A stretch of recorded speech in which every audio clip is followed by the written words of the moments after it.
Good afternoon, everybody. Happy Monday. I do not have any announcements at the top, so we can go straight to your questions. Darlene, would you like to go first? Thank you. So over the weekend, Donald Trump's chief of staff said the president-elect now accepts that Russia was behind the hacking of the DNC and Hillary Clinton's campaign chairman. And I was wondering if, having Reince Priebus come out and say that Donald Trump now accepts the Intelligence Committee's findings, is that enough for the White House, or do you think that people need to hear Donald Trump come out and say that himself? Well, I'm not going to call on the president-elect to make any statements. Obviously, the American people and the world are watching as he and his team do the work to prepare to take over the most powerful job in the world. And so that obviously, this entire process is being closely scrutinized, and it should be. That should be particularly surprising. That's been true of the 44 other presidents of the United States, and it's not particularly surprising that people are closely watching the 45th president as he prepares to take office. Obviously the intelligence community has provided a rigorous analysis of the malicious activity carried out by Russia in cyberspace that was intended to interfere with our election and was intended to harm the prospects of the president-elect's opponent in the election. These are well-established facts, and obviously the world will continue to watch how Mr. Trump and his team, the president-elect and his team, choose to respond. The president said in at least one interview last week that he hoped that after Donald Trump was briefed by the intelligence leaders last Friday, that some of the tensions between the president-elect and the intelligence community would ease. So wouldn't that happen if Donald Trump comes out and says, I accept that Russia was behind this? Wouldn't a statement from him sort of contribute to this easing of tensions that the president spoke about? Look, what President Obama was talking about was his own experience. And what his own experience told President Obama is that he benefited enormously from the men and women of the United States intelligence community, providing him with the best available, most timely information. And the president counted on the intelligence community to provide him information that wasn't shaded to advance any ideological agenda. It was not influenced by politics. And it was presented without any concern that President Obama or anyone on his team was going to exact retribution for the information that was presented. And the President of the United States benefited from getting an unvarnished assessment from the intelligence community about the state of the world and facts about the state of the world. And President Obama believed that improved his decision-making, and he believes that President Trump would benefit from having that kind of relationship with the intelligence community as well. On another subject, a couple of years ago, Meryl Streep was here at the White House for a Presidential Medal of Freedom Award. The president talked a lot about how much he loves her. Does he think her speech last night at the Golden Globes was appropriate, that ceremony was the appropriate venue to talk about Donald Trump? I haven't spoken to the president about her speech. I didn't see her speech, but I certainly read about it. It seemed to get plenty of attention. And I think what I can say is she clearly was delivering a thoughtful, carefully considered message that she believes in deeply. And it seemed to me to be a fairly straightforward exercise of her First Amendment rights as a citizen of the United States. But ever since the election, he's been very reluctant to repeat a lot of the criticisms that he lodged against Donald Trump during the campaign. So, and the reason for that is that he's got institutional responsibilities. He is the President of the United States, and once the election is over, his chief responsibility is to ensure a smooth and effective transition to the incoming administration. I'm not aware that the United States Constitution includes any institutional responsibilities for the lifetime award winner of the Hollywood Foreign Press Association. So Hollywood doesn't have to move on.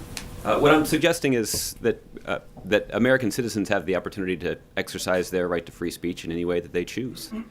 And certainly when it comes to standing up for deeply held values, the American people get to choose how and when and whether to express those sentiments. President Obama is in a different position because he's got institutional responsibilities. He's got strongly held political views that he frequently and passionately conveyed on the campaign trail. And those views have not changed, as I've said on a number of occasions. But because of his institutional responsibility as the President of the United States to ensure a smooth and effective transition to the next president, he has to set aside those personal feelings in order to preside over an effective transition and give the incoming team every advantage associated with a running start. And the president has faithfully presided over a process that's done exactly that. Okay. Aisha. Thank you. Going on to another topic, the Taiwan's president had a stopover in Houston on Sunday, and she met with some Republican lawmakers. I was wondering, what's the White House's response to that and to this seeming, this follows, President-elect Trump's phone call with the president of Taiwan. What does the White House make of these actions? Well, the U.S. policy with regard to Taiwan has not changed. And the president and this administration have pursued that one China policy in the same way that previous administrations have, because we believe that it best serves the national security interests of the United States. We also happen to believe that it serves well the interests of our friends in Taiwan. So I'm not sure whether or not the Senator Cruz and his team was acting on behalf of the president-elect. They obviously have a rather unique relationship. So you'd have to ask him that. And obviously the incoming administration will determine whether or not to continue this policy once President-elect Trump takes office on January 20th. But as of now, there's nothing about the meeting that took place over the weekend that in any way changes U.S. policy with regard to Taiwan. Does the White House feel that meeting shouldn't have happened? Like, would the White House be supportive? Was the White House supportive of that meeting? Does the White House have a view on that meeting taking place? No, the meeting was one that was arranged at Senator Cruz's own initiative, as far as I know. It certainly wasn't coordinated or encouraged by the administration. And the meeting doesn't have any bearing whatsoever on our continued pursuit of a one China policy that benefits the United States and Taiwan. On one more topic, a U.S. Navy destroyer fired 3 warning shots at some Iranian fast attack vessels on Sunday, I believe. Can you talk about, this was the latest incident, there have been a number of these incidents at sea where there have been kind of aggressive measures, and then the U.S. has kind of taken action to kind of stop these aggressive measures happening at sea. Is this a concern, especially as we're in a transition period, we're about to go to a new presidency? Is Iran, what may be behind these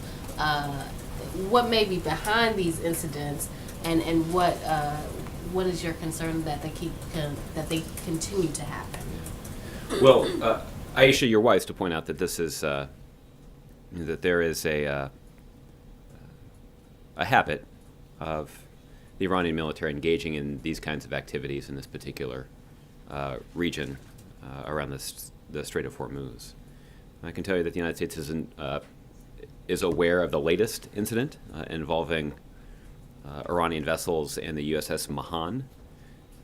As the Department of Defense has indicated, the actions were unsafe and unprofessional. These, of course, are the actions that were taken by the Iranian vessels. At this point, the United States does not know what the intentions of the Iranian vessel were, but the behavior is not acceptable given that the USS Mahan was operating in international waters. So these types of actions are certainly concerning and certainly risk escalating tensions when it is our view that we should look for ways to de-escalate tensions, not unnecessarily escalate them. So, as we've repeatedly noted, the Strait of Hormuz, as anybody with access to a map can confirm, is a compressed space, which enhances the likelihood, or at least potential, for miscalculations. And that's certainly something that we would like to avoid. So for additional details on the incident about how it actually, for detailed assessment of what exactly transpired, I'd refer you to the Department of Defense. But it certainly is the view of the United States that these kinds of actions are concerning because of the potential that they could unnecessarily escalate tensions. So, I mean, obviously, I mean, this is, I mean, you guys are at the end of your tenure here, but, I mean, President-elect Trump has said that has threatened to, shoot any Iranian vessel out of the water, or any Iranian vessel that harasses a U.S. Navy ship would be shot out of the water. I mean, what do you think about those threats? That clearly hasn't been, this administration's approach has not been to aggressively go back when this harassment has occurred. I guess, what do you think that more needs to be done, or does the administration believe that more is going to need to be done to deal with this? Well, certainly it is a blanket policy of this administration that U.S. service members have the ability to protect themselves and can exercise that capability when they're threatened directly. But our goal, particularly in this compressed region of the world, is to avoid escalating tensions. And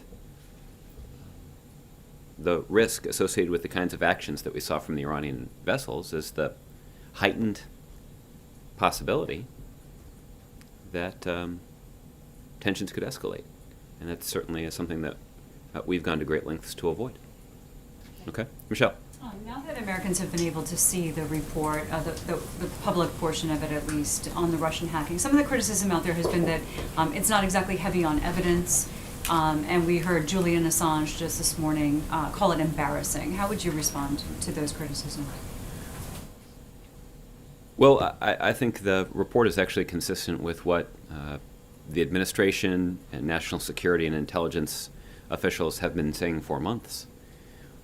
The analysis that was put forward by the CIA, by the FBI, and the NSA makes clear Russia's culpability for these actions. It makes clear what Russia's intent was. Now, the unclassified version of the report that was released prioritized the need to inform the American people about what exactly transpired. But there was an urgent priority to protect sources and methods and make sure that the United States could retain the ability to protect the American people and protect our cyber infrastructure here in the United States. So it means that in order to protect those sources and methods, we were not prepared to make public how exactly each of these pieces of information was known. But the fact that the vast majority of this report includes the high confidence assessment of the FBI, the CIA, and the NSA, I think should send a pretty powerful message about just how comprehensive this evidence is. And again, this is a report that was compiled and put forward by intelligence officials who dedicate their lives to the safety and security of the United States. They are experts in their field. They are not engaged in this activity because it makes them rich, or it makes them fame, or it earns them glory.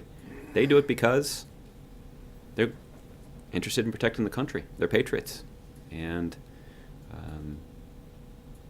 all that said, it's not surprising to me that somebody who has become globally infamous for releasing these kinds of secrets may not have a lot of complimentary words to say about the report. also heard from some statements from the Trump team saying that because the hacking activity predated the time when it was clear that Donald Trump would be the Republican nominee, it seems like the intent was to hurt the Democratic side, but not necessarily help Donald Trump specifically. Would you agree with that? I think the report was pretty blunt in indicating the evolving nature of the intent of the Russian operatives who were engaged in this activity. But look, again, you don't need a security clearance to determine who exactly was harmed by this hack and leak strategy and who benefited from it.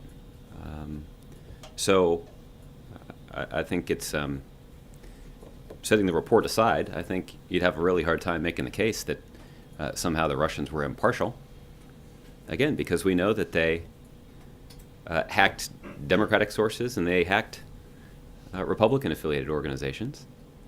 But the only information that was leaked in the most damaging possible way was the information that was collected from Democrats.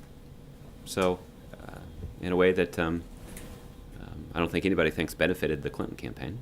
So, at some point, this just isn't all that complicated.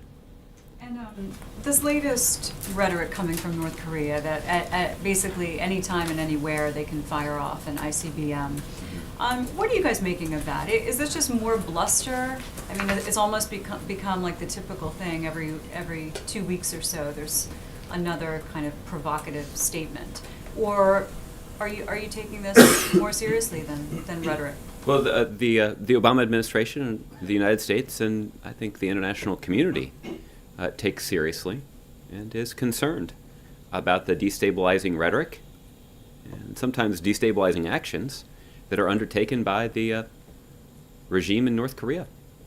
And that's why you've seen the United States lead an international response to mobilize the international community to impose the toughest ever sanctions that have ever been imposed on North Korea because of our concern about their rhetoric and their actions. Now, you also heard from the Secretary of Defense, Ash Carter, over the weekend, indicate that the United States military retains significant capability to protect the United States and our allies, and we're prepared to use that capability when necessary. But our preference is to denuclearize the Korean Peninsula, de-escalate tensions, and bring North Korea back into the community of nations.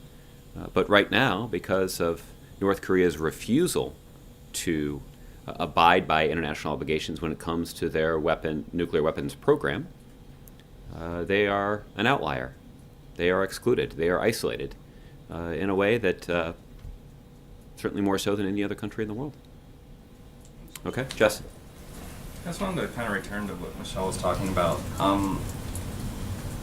Obviously, I think the conclusions made by the different branches of the intelligence community were powerful in their confidence, but it really seemed like there was little, if any, evidence to back up those conclusions. And some of the supplemental material was from reports that was outdated and went back to 2012.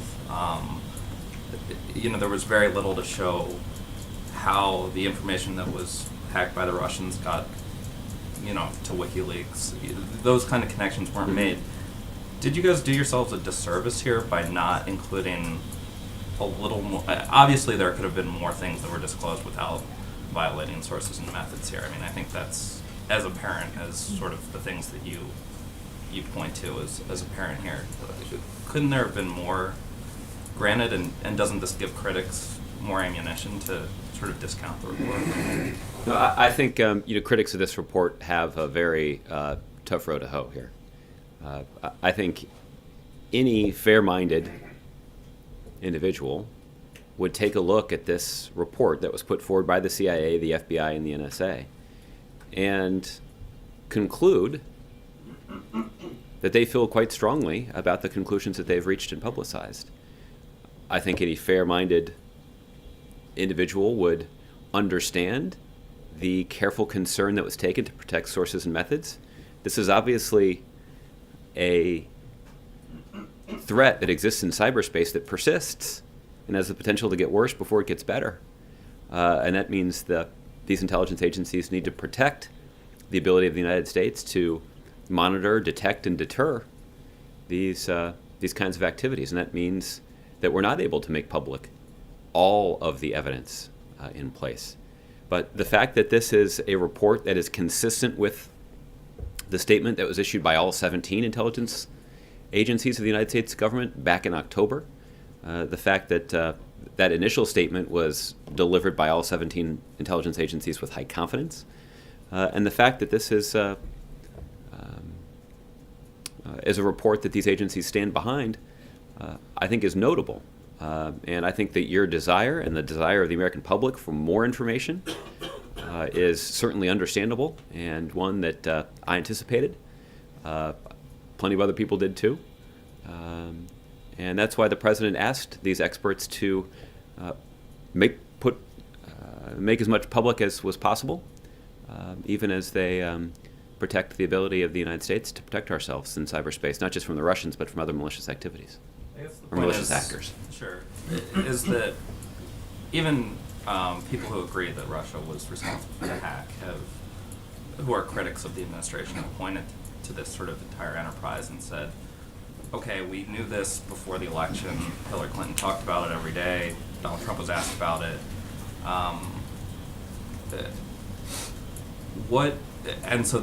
This sort of process was an effort by the White House to politically harm or delegitimize Donald Trump by resurfacing the allegations that we've known for a long time. And as you said, we've known since October or whatever it was. So I guess without the component of additional evidence to back up the claims, what did we learn on Friday that we didn't already know, or that would sort of help people, I guess, act on this to shield themselves in the future, that we didn't know beforehand, to sort of answer that criticism? Well, I guess, Justin, the best piece of evidence I would point to you about the powerful nature of the report is the changing response from the president-elect and his team. Well, no, that's not true, because he got so there was declassified, the classified that Congress will get, and then an even higher level that the president and president-elect received. Right. So there, inevitably, he could have received that higher level briefing without the sort of public report and pressure from. So you're suggesting we should have put together this highly classified report and not released any details? I think the context of this questioning would be quite a bit different if that were the case. No, I think you should have released more details. Yeah. Well, and what I'm telling you is that the experts in the intelligence community released as many details as they possibly could without risking sources and methods. So again, I think your interest in wanting to know more about what happened is understandable and not surprising given the kind of intellectual interest you typically show in these kinds of briefings. So I'm not surprised by that, but I think any other fair-minded person would understand that these are capabilities and resources that the United States government uses to protect the American people, and they're critical to our national security. So we can't burn our sources here. And I think that is a reasonable and responsible conclusion. And what the intelligence community tried to do is provide as much information as they could, even as they were protecting sources and methods. Okay, Olivier. Thank you, Josh. John Kerry has issued an apology on behalf of the State Department for past mistreatment of LGBT employees. Is this going to be a government-wide thing? Should we expect to see other heads of agencies come out and offer the same sentiment? I'm not aware of additional plans by other agencies, but certainly I wouldn't rule it out either. This wasn't directed by the president. He didn't say at a cabinet meeting, by the way, let's look at this possible. Well, the president is obviously the decision that was made by Secretary Kerry today in his statement today is entirely consistent with the president's view of these issues, and certainly is entirely consistent with some of the work that the president and his administration have done in the United States military at the Department of Defense with regard to Americans that had previously been discriminated against because of their sexual orientation. So this is obviously consistent with the kinds of values that the president's given voice to, but this was a decision that was made by the Secretary of State. Okay, and then Pakistan says it's tested its first sub-launched cruise missile. I'm wondering if the administration, specifically the White House, has a reaction to that. I hadn't seen those reports, Olivier, so let me look into it and we'll get back to you. Okay. Cheryl. Thanks, Josh. There are a lot of nomination hearings this week, and I'm wondering that now that Republicans think obstruction is a bad thing, if you think Democrats should allow those nominations to go forward. Well, listen, I think it's not just And it's not just obstruction they think is a bad thing. Apparently they think that background checks are a bad thing too. I just want to read from a February 2009 letter that was signed by the Honorable Mitch McConnell, Republican leader of the United States Senate. And he sent it to Harry Reid, the Democratic then Majority Leader of the United States Senate. The letter says, in part, we reaffirm our commitment to conduct the appropriate review of these nominations consistent with the long-standing and best practices of committees, regardless of which political party is in the majority. These best practices serve the Senate well, and we will insist on their fair and consistent application. So we can provide all of you copies of this letter. It's significant because it lays out 8 different principles that they believe are critical to ensure the fair consideration of presidential nominees. And it includes things like ensuring that an FBI background check is complete and submitted to the committee in time for review and prior to a hearing being noticed. It also notes, conspicuously, the Office of Government Ethics letter should be complete and submitted to the committee in time for review prior to a committee hearing. This, of course, is very different than the approach that Republicans are taking with regard to President-elect Trump's nominees. What I can tell you is that the Obama administration never asked for a nominee to get a hearing in the United States Senate until their Office of Government Ethics letter was complete. That is to say, until the Office of Government Ethics, the independent watchdog of the United States government, had completed their review to ensure that ethical conflicts had been resolved. That was a principle that we abided by for 8 years. So I can tell you that it does appear that now Republicans in the Senate are forming their own cheap suit caucus. And that's not a commentary on the wardrobe. It's a commentary on the fact that they are folding and rubber stamping, thanks for following along, and rubber stamping the nominees of the incoming Trump administration. What happens when you rubber stamp a cheap suit? I guess we're going to find out. But I think I think that what we've seen here is that the Republicans in the Senate are failing in their effort to advise and consent. Coming on the heels of the debacle that we saw in the House, where House Republicans engineered an effort to gut ethical guidelines on the House, it sounds like a lot of Americans who voted to drain the swamp aren't getting what they hoped for, even before their guy takes office. Andrew. Just back to Russia. You've obviously found that Russia sought to influence the US election. I'm wondering if you've ruled out the possibility that Russia recruited American citizens to that effort, or American citizens were knowingly conspired with Russia in that regard. Andrew, I don't recall having seen anything like that in the unclassified version of the report. For information that may be included in the classified version, I'd refer you to the intelligence community. I have not read the classified version. But if there's more analysis that the intelligence community has to share, you'll have to check with them directly. Thanks. And the report named Putin personally. Why is he not facing sanctions? Well, as we've discussed a couple of times, it is rather extraordinary for the United States to decide to sanction the leader of another country. I would hastily acknowledge that Russia's activities with regard to the 2016 election were extraordinary. But obviously there are a range of factors that go into decisions about who merits sanctioning. And I think the decision by the United States government to sanction a couple of these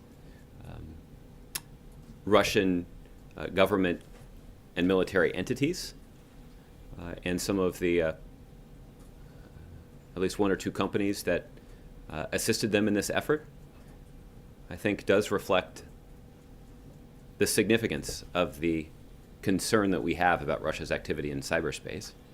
And I would point out that this is activity or I'm sorry, this is a response that is available to the U.S. government because of the foresight demonstrated by this administration and this president to grant in advance authority to the Secretary of the Treasury to use financial sanctions as a potential response to malicious cyber activity. So this does represent the implementation of a strategy, and I think by and large most people, including the President-elect's team, would acknowledge that the response from the Obama administration has been serious. And you'll recall that since this intelligence community assessment about the malicious Russian cyber activity was made public, we indicated that we were aiming for a proportionate response. And while we have not detailed every element of that response, those elements that are public, I think, gives you a pretty good indication of just how seriously we treat this matter. Okay, and just a final question. Do you have any reaction to Rafsanjani's death? Do you think it has any impact on the nuclear deal or Iranian government's policy position? Well, let me start by acknowledging that former President Rafsanjani was a prominent figure throughout the history of the Islamic Republic of Iran, and the United States sends our condolences to his family and loved ones. He was a consequential figure inside Iran, but for what potential impact this could have on Iranian policy, I wouldn't speculate. Okay, Kevin. Thanks, Josh. Can you give an update on the president's latest conversation with Turkey's president and the latest on the Gulen story? I haven't heard if there's an ongoing investigation into whether or not he will be repatriated to that country. Can you give us an update on that? Yeah. Kevin, as you recall, the president did have an opportunity to talk to President Erdogan last week. The president called to offer his condolences on behalf of the American people to the Turkish people for the many deaths at the Turkish nightclub on New Year's Eve. Turkey is obviously a critically important NATO ally of the United States, and despite our occasional differences, we value the strong partnership that we have with Turkey, particularly when it comes to protecting the national security of citizens of both of our countries. President Obama has dedicated a significant portion of his presidency to strengthening the NATO alliance, including the ability of the United States to work closely with Turkey to protect our national security. With regard to Mr. Gulen, the Department of Justice has for a number of months now been working closely with their Turkish counterparts to determine what sort of evidence is available to support the petition for his extradition that was issued by the Turkish government. I haven't gotten a recent update on that effort, but I know how seriously the Department of Justice was undertaking that effort, so I'd refer you to them for an update. Is it your expectation that that would be something that could be possibly wrapped up before the president leaves office? I don't know what the time frame is for completing that investigation. Obviously, this is an investigation that was going to be conducted jointly with Turkish officials, and it was going to develop evidence pursuant to the extradition treaty that exists between the United States and Turkey and has for some time. But I don't know what the time frame is for completing that work. I don't want to step on the speech itself, but I'd love to get a readout of your expectation of the president's comments in Chicago. And in particular, do you expect him to address, at least at the micro level, why some of the successes that he's had at the macro level have not sort of translated down into the city of Chicago, in particular in the African American community, which has just been hit by such devastation in terms of violence, et cetera? Well, Kevin, the first thing I can confirm for you is there's still a lot of work that needs to be done on the speech. So the president will be doing a lot of thinking between now and then, between now and 9 p.m. Eastern tomorrow, thinking about what he wants to say and what sort of presentation he wants to make to the American public as he enters the last couple of weeks that he has here at the White House. I can tell you in general that the president's committed to delivering a forward-looking speech that will examine briefly the significant progress that our country has made in the last 8 years, but it will take a closer look and we'll spend more time talking about what the president believes is necessary for us to confront the challenges that lie ahead. And most of those solutions and the mind of the president rest on the deeply held values that just about every American subscribes to. And those values include fairness and justice. Includes the idea that if you work hard, you should have the opportunity to succeed regardless of what you look like, or what your last name is, or who you love. And the president believes that, that obviously the diversity of this country is a strength, and that for all our differences, there's much more that unites us than separates us. And our country is stronger when we remember that principle and we draw upon those common values. But the president will have some more to say about this tomorrow night, and is really looking forward to the opportunity to address the American people one last time. And I also want to ask, a great interview with my colleagues over at GMA. The president seemed very candid about his time, not just remaining in office, but also sort of looking ahead to what may lie on the agenda for Democrats looking forward. And he seemed to be suggesting in his interview that the principles and the ideas, as you just laid them out, resonated with a great many Americans, but they were unable to, the party was unable to convince enough Americans that they were the right ideas. He seemed to suggest that, well, they voted for me, and I kind of took that to say, if I were out there, we would have won this battle. Am I reading too much into that comment? And was it a matter of messaging, or was it a matter of the messenger? Well, I think the president has made the case in a variety of settings that the kinds of values and agenda and priorities that he's laid out over the last 8 years continue to enjoy the strong support of the vast majority of the American public. And that's true when you consult public opinion polls that rate the President of the United States higher than every other politician in America, and higher than most other presidents at this stage in their presidency. So I think that is an indication of the strong support that the American people continue to have for his agenda and for his priorities and for his message. I think the fact that President Obama was campaigning so aggressively for Secretary Clinton, she was the candidate that got the most votes in the last election. Now, she didn't win, but if you're just looking for public support for the message that President Obama was helping her communicate, it's clear that that was a message that resonated deeply with the American public. Not sufficiently enough to win the Electoral College, of course, but I think it is an indication of just how deeply the president's message and his agenda resonates with the American public. And the president himself has made the observation, this is an observation that all of you have made in the context of other elections, 2010 and 2014 in particular, that despite the president's best efforts, the president's message did not succeed in motivating enough people to participate in those elections when the president wasn't on the ballot. But obviously in 2008 and 2012, when Barack Hussein Obama was at the top of the ticket, we saw the American people respond in kind with a majority of support. So I think that's an indication of the president standing with the American public and the strong support for his agenda.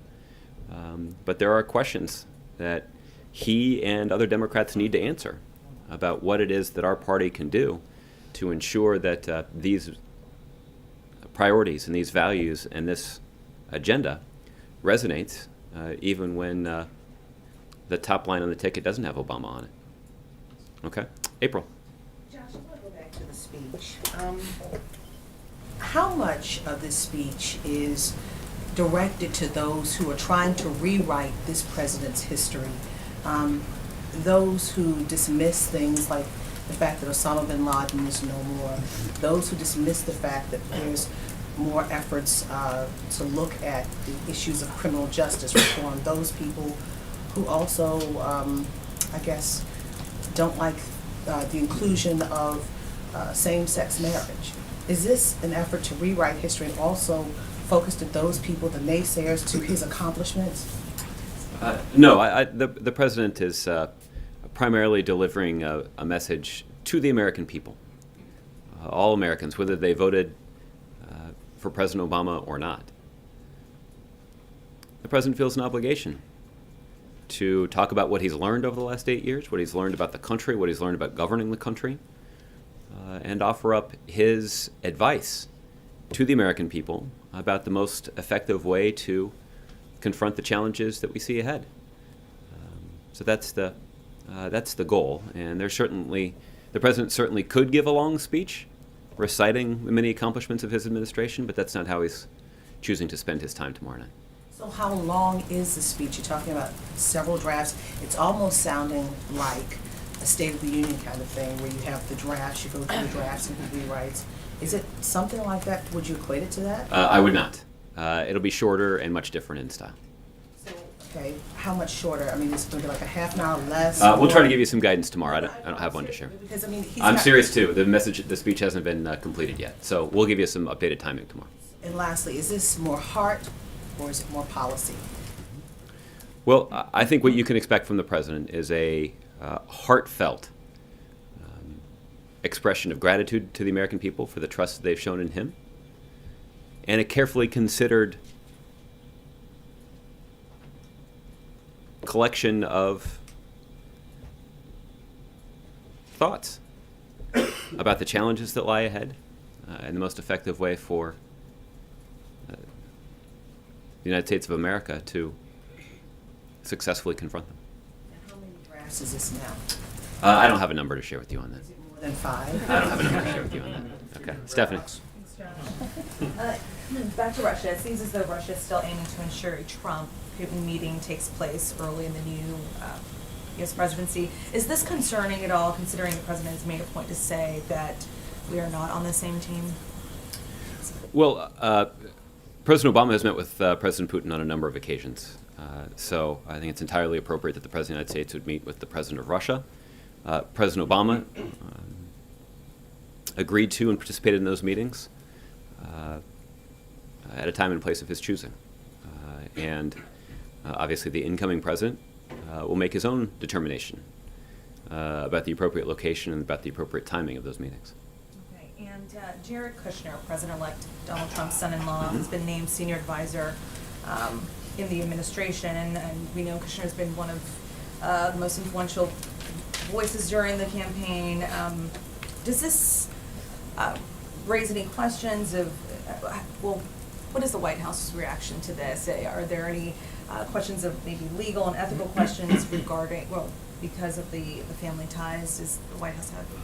Look, I know that there are a number of these kinds of questions that have been raised. I'll let President-elect Trump select whomever he would like to have around him, and obviously that's what he will do. What I can tell you is that President Obama and all of those of us who served on his senior staff here in the White House went to great lengths to comply with the strict ethical requirements that the American people expect, people who are entrusted with so much authority. And President Obama takes great pride in the fact that there has not been a major scandal over the 8 years that he's been in office. And at least some of that is attributable to the willingness of the people who serve in positions of authority, both in the White House and across the federal government, to not just abide by the ethical requirements put in place by the Office of Government Ethics, and not just abide by the letter of the law when it comes to ethics, but actually aspire to a higher standard. And that is a standard that was set by President Obama himself, who, when he took office, essentially liquidated his assets and put them into Treasury bills. I've noted on a number of occasions that that was not a particularly wise investment decision, because this was a time when interest rates were being slashed. But it was the right decision for the country, because it meant that questions about the president's potential motivation were put to rest, because he didn't have a financial interest in these policies. Rather, his only interest was in the success of the American people, American middle-class workers, and the American economy. Okay? Lynn? Thank you. Going back to the tomorrow event, Just for some housekeeping, we know that Vice President Biden and the First Lady and Dr. Biden will be there. Will they also be speaking or introducing? And then They will not. So, thank you. So, when the president talks about the work ahead, what of his legacy organizations might he be thinking about? Or what, Phil, can you give me? Is this OFA? Is it an entity to be created by the center? What is the vehicle then that you see him carrying out the forward-looking things he wants to talk about? Well, I wouldn't. When the president's giving his speech tomorrow, he's not going to have in mind his own. I'm not asking you to tell me if it's in the speech. I'm asking you to tell me what it is, if you know. Well, I guess it's hard to answer that question. I think what I would tell you is the president intends to lay out his own view about the challenges facing the country and the most effective way for the United States to overcome them. I'll let the president speak at a later date about what sort of activities he'll be engaged in after he leaves the White House to address some of those challenges. Thank you. And do you happen to know, will he be swinging by the Obama alumni event taking place also at McCormick Place? We'll keep you posted on the president's schedule. I'm not sure exactly what all he'll do while he's there, but we'll certainly keep you posted. Okay, Hans. If I could follow back on that February 2009 letter on OGE. Yeah. Like, how important for this administration, like back at that time or throughout, was the OGE process? Did you guys ever learn anything new that made you reconsider a nominee? Well, I at this point, I don't think I would say that. Off the top of my head, I certainly can't think of a scenario. Did the disclosures about Richardson come out in the OGE letter or separate investigation? That's ancient history as far as I'm concerned. I guess what I think what I can tell you is that the standard that the Obama administration lived up to was a standard of ensuring that OGE ethics letter arrangement was complete before these individuals got a hearing before the United States Congress. So it was more of a protocol. It wasn't like you guys learned additional stuff that you didn't pick up in your own vetting. It's certainly possible that there would have been additional information that was unearthed as a result of those kinds of things. I think the more important thing here, Hans, is not just the background vetting, but also the arrangements that are put in place to ensure that conflicts of interest are eliminated. And that is what the Office of Government Ethics can verify, is what can we do to make sure that this individual doesn't have some sort of ethical conflict of interest or financial conflict of interest. The irony here is that a number of questions have been raised about the nominees put forward by the president-elect with regard to their financial conflict of interest. That's why it's particularly egregious that Republicans in the United States Congress, who previously had so aggressively advocated for ensuring that these ethical arrangements were completed before these hearings were held, are now agreeing to hold hearings for nominees that do have obvious financial conflicts of interest that have been widely reported, even though they haven't undertaken the reasonable steps to deal with them. And again, coupled with the decision by House Republicans to make their first act as the incoming majority in Congress to vote in secret to gut ethics regulations, it certainly has to arouse some concern among those Americans who voted to drain the swamp when they voted for Donald Trump. It just on the timing of it though, was it fairly fast? Do you remember any delays? Was the process smooth? Yeah. Well, certainly those of us who worked in the communications office would have liked to have seen this process move more quickly. But when you're trying to move a bunch of nominees through at the same time, in some cases, particularly in the case of the president-elect's nominees, some of them have extensive financial holdings. So I guess the point that I would make is it's worth the time to make sure that the kinds of ethical arrangements are in place to prevent conflicts of interest from cropping up. And given the fact that there were no major ethical scandals in this administration, I think that's an indication that we pursued the right path. It certainly is the path that was recommended by Mitch McConnell 8 years ago. But now he and the rest of the Republicans are poised to fold like a cheap suit. Just one quick. I'm sorry for stepping on your metaphor earlier. That's how you had it all. That's okay. Just when you look at what the president is directly saying, too, because you guys have held back a little bit in terms of like giving direct advice. It is the president's view that no nominees should be heard before they have the letter from OGE. What the president has said is that is the standard that we have maintained, and it served him and the American people and his administration very well, as evidenced by the fact that in 8 years we did not have a major ethical scandal while he was president. Okay. Stephen? Just to button one thing down with respect to the intelligence community's declassified report. When he testified on the Hill last week, Director Clapper said that there'd be a declassified version released sometime early this week, but it came out Friday, timed relatively close to the President-elect's briefing. Was that a decision that was made here in the White House? It was not. That was a decision that was made entirely by the authors of the report, in this case the CIA, the FBI, the NSA, and of course the Director of National Intelligence. Not made to preempt any characterization that the President-elect might have? Not at all. Well, again, you'd have to talk to them about the timing, but the timing of the report's release was not in any way directed by the White House. On the speech tomorrow, can we say that President Obama is himself taking part in this drafting process? You can say that President Obama is the drafting process. He's working closely with his speechwriters, but it's apparent in the drafts that these will be President Obama's words and no one else's. Yes, one more question. Sure. There was apparently a party here on Friday night. Is there any chance we can get an on-the-record readout? There were the reports that this thing lasted until 3:30, 4 o'clock in the morning. Yeah. What I can confirm for you is that the President and the First Lady had a wonderful time seeing so many of their friends. And from what I could tell, everybody else seemed to have a really nice time as well. What time did you leave? That's classified. John. Thanks a lot, Josh. There are 11 days left in this administration, and this apology from the Secretary of State comes very late in the administration's tenure. Why did this apology to the LGBT community and past employees of the State Department come so late in this administration? Yeah, John, for the timing of this of the statement, I'd refer you to the Secretary of State's office. I read the statement, but I'm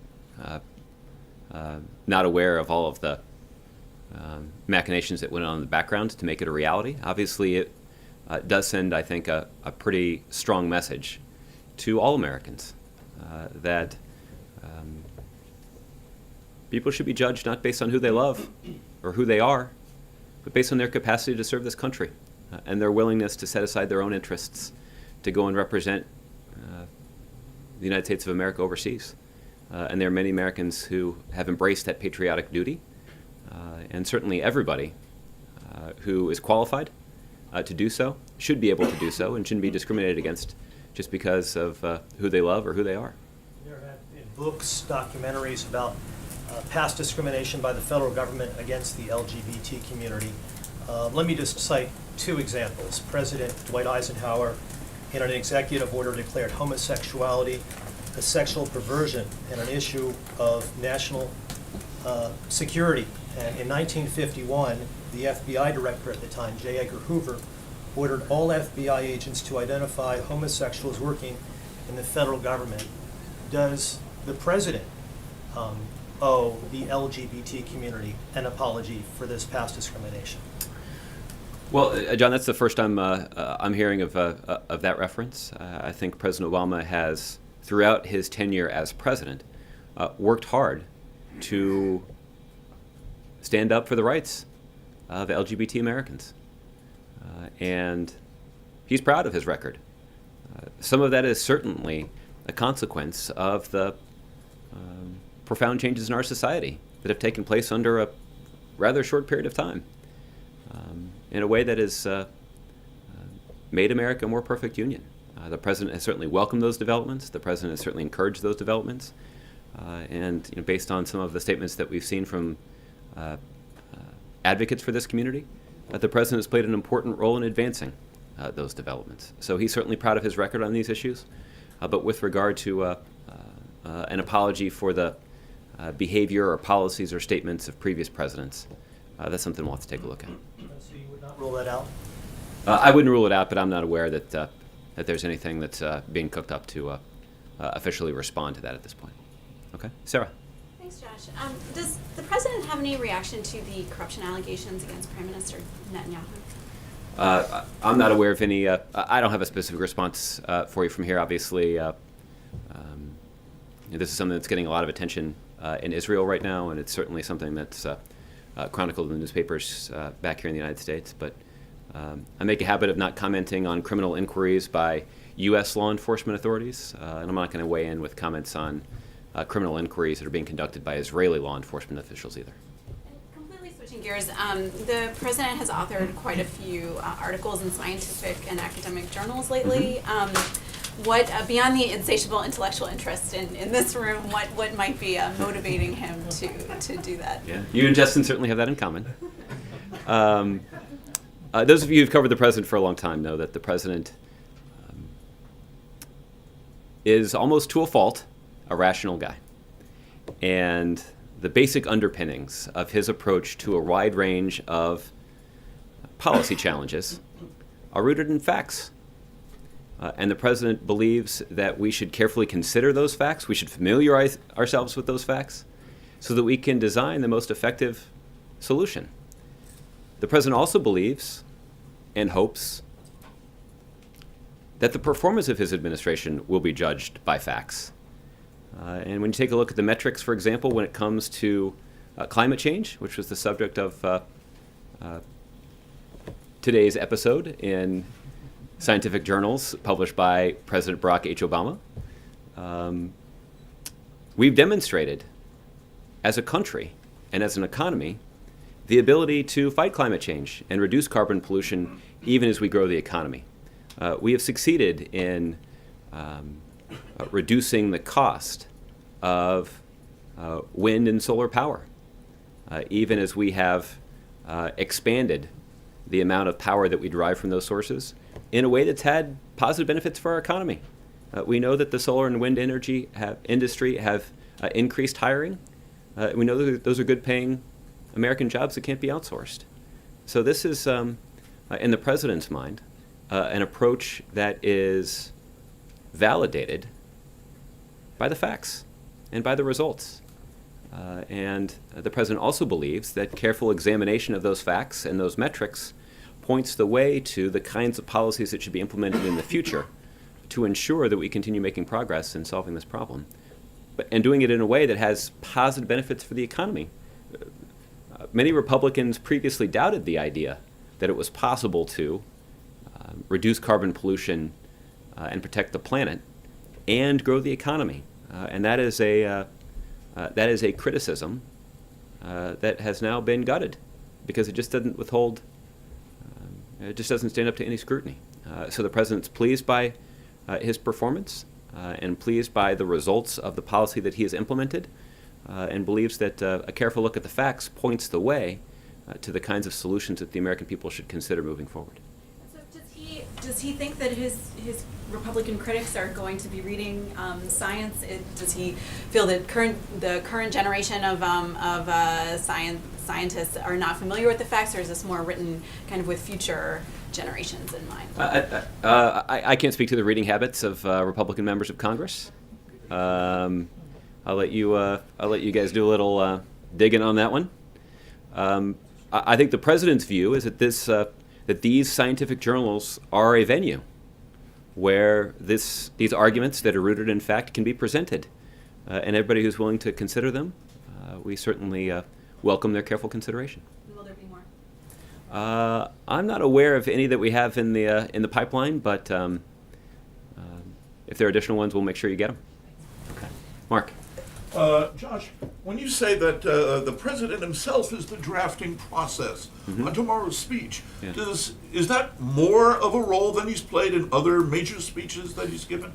Would you say? I would say that the president's participation in the writing of this speech is commensurate with his role in the writing of other major speeches, which is to say that the president is heavily involved. The president gets important support from his team of speechwriters, so I certainly don't want to downplay the difficult work that they do, that the president finds it incredibly valuable. But I feel confident in telling you that even they would say that the president's the person that's writing the speech. Does he write by longhand when he drafts these out? He typically does. And this is, some of you have seen the pictures, including a batch that Pete Souza, the presidential photographer, released at the end of last year. That it's not uncommon for the president to take a typewritten piece of paper and in his very compact left-handed script to be including detailed edits on that piece of paper. So that certainly is part of the process. Part part of the process also involves dictating certain passages to his speechwriters that they'll play with and mold so that it can get into a typewritten form that he can then heavily and repeatedly edit. We're deep into that process as of very early this morning, but I would anticipate that it will continue until very early tomorrow morning.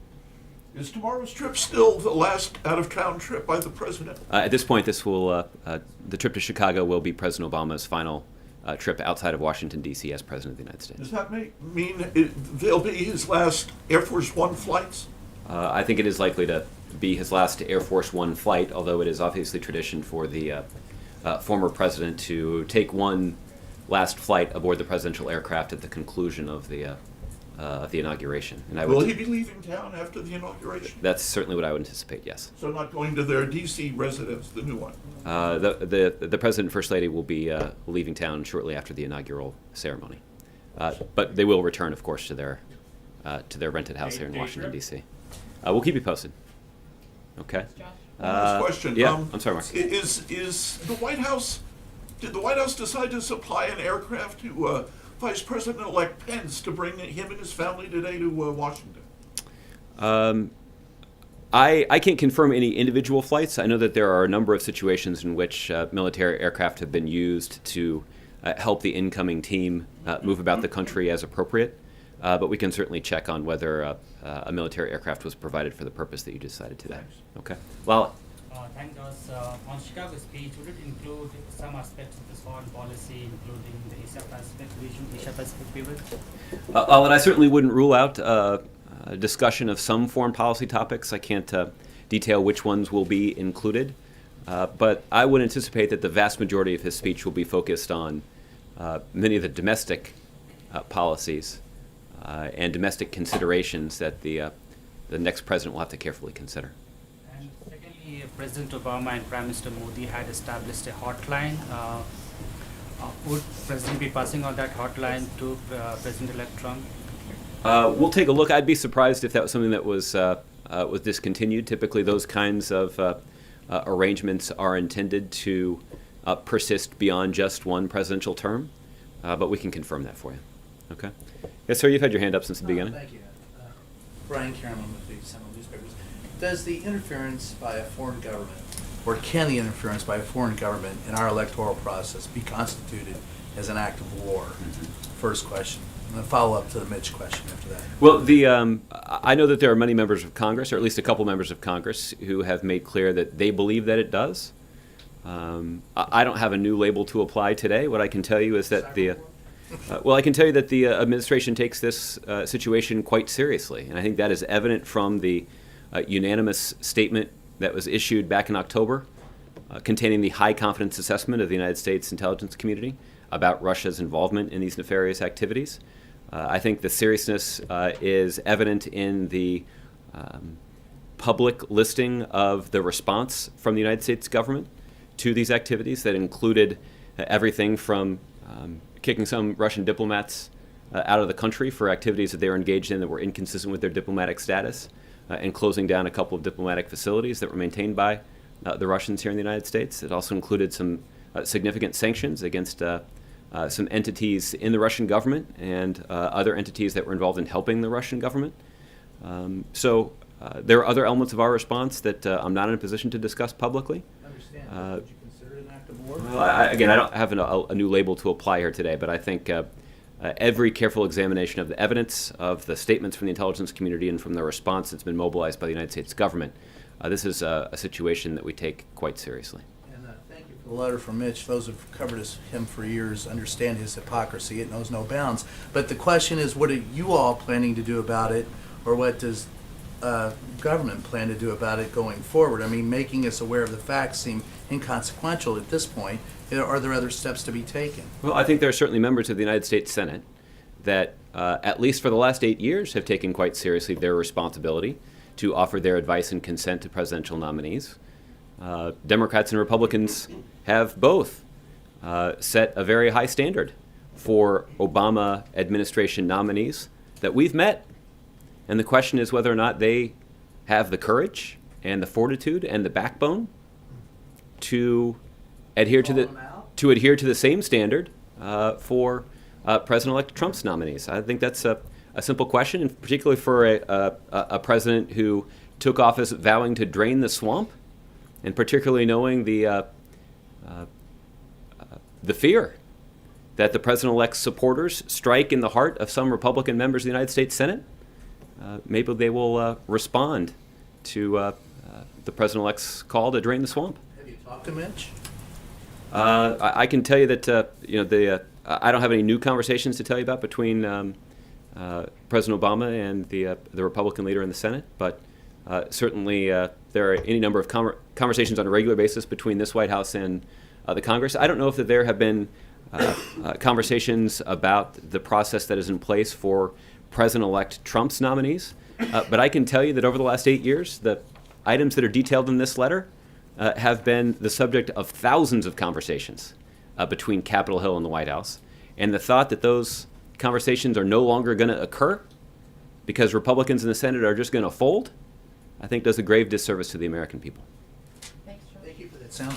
Okay, you're welcome. Jared, I'll give you the last one. Thanks, Josh. Two on one on this McConnell question.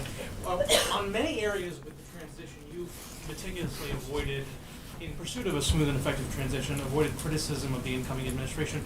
Why is this area different? Why does the White House feel comfortable? Is it because this is a Senate confirmation process? What is the window through which you seem to be jumping very enthusiastically? Well, I feel quite strongly about this because this is certainly not the first time in the 2.5 years that I've been doing this job that we've had a detailed conversation in here about the process wielded by Republicans in the Senate for confirming executive branch nominees. We've talked about this a lot. And when you consider the case of people like Adam Zubin and Merrick Garland and the passion with which you've heard me speak about their cases in the past, you shouldn't be particularly surprised that I feel strongly about this particular situation. I do want to make it clear, in case it's lost on anybody, I'm not telling anybody in the Senate how to vote, but I am suggesting that the United States Senate, Republicans in the Senate, should merely adhere to the standard that's been in place for the last 8 years that we've met. And I'm not the only person who thinks that they should adhere to this standard. The author of the letter suggested that this standard should be in place regardless of which political party is in the majority. I agree. Senate leaders and the president-elect's team have said that they need this to happen quickly. Why does the White House not find that argument compelling? Well, listen, let me cite a couple of reasons. The first is President Obama took office as the U.S. and global economy was hurtling off a cliff. We didn't cut any corners on ethics. So I'd be interested to hear what sort of explanation Republicans in the Senate have for why they want to cut corners when it comes to ethics in considering the incoming administration's nominees. I'm not sure that too many people are going to find their explanation particularly persuasive, which may be why we haven't heard one. One follow-up on Sarah's question about energy independence. This is obviously a promise that the president-elect made on the campaign trail. It's a very popular promise for members of either party to make when they're running for elected office. How far down the field, forgive the football analogy, how far down the field does the White House believe this? They're leaving the ball for the next administration to either score or fumble, as they will. Yeah. Listen, the Chiefs are in the playoffs, so I'm happy to talk about all the football analogies that you want. Look, there's no denying that this administration has racked up more than one first down when it comes to making progress in fighting climate change. But I think even President Obama would acknowledge that we're not even yet in field goal range in terms of solving this problem. I could do this all day, but I won't. But I think it is an indication that we've made demonstrable progress, but there's a lot more work to be done. And so the incoming administration is going to face a question about whether or not they want to build on this momentum. That certainly is a dynamic that we often see on the football field, that you get a couple of first downs going and you can string together a constructive drive. But ultimately, the incoming administration is going to have to make a decision about whether they want to continue this progress or if they want to fumble it away. I couldn't resist. So let's let Jared finish, and then I'll do last one. Jared, anything else? I was just gonna say, do you, at this point, based on the policies that they've laid out, which play does it look like they're calling? I wouldn't predict at this point how they will take on this responsibility, but it is a significant one, and it won't just be people in the United States who are watching how they handle it. Okay? Let's take a swing at how Iran ended up with natural uranium as part of the JCPOA. What I know that there are some public reports about this. What I can tell you is that pursuant to the international agreement to prevent Iran from obtaining a nuclear weapon, Iran had to agree to the most intrusive set of inspections and monitoring that's imposed on any country's nuclear program. And so any sort of uranium that is held by the Iranian government will be subject to very strict limits and very strict monitoring for how that material is handled. All of that will be done consistent with the agreement that does prevent Iran from obtaining a nuclear weapon and that does prevent Iran from shortening the amount of time that it would take for them to develop a nuclear weapon. Without getting too much into yellow cake versus other types of uranium we're talking about here, the transfer of the uranium from Russia to Iran, that was part of the deal. Is that your understanding? I'd refer you to the IAEA on this. What I can tell you is that these kinds of arrangements are carefully negotiated among the parties, and as I mentioned earlier, will be subject to the careful monitoring and inspections that are included in the deal to ensure that Iran is living up to the commitments that they made. Okay? Thanks, everybody. We'll see you on the plane tomorrow, at least some of you. Are you going to brief tomorrow or just gaggle on the We'll plane? just gaggle on the plane tomorrow. Okay? Thanks, everybody. Enjoy the rest of your day. Thank you.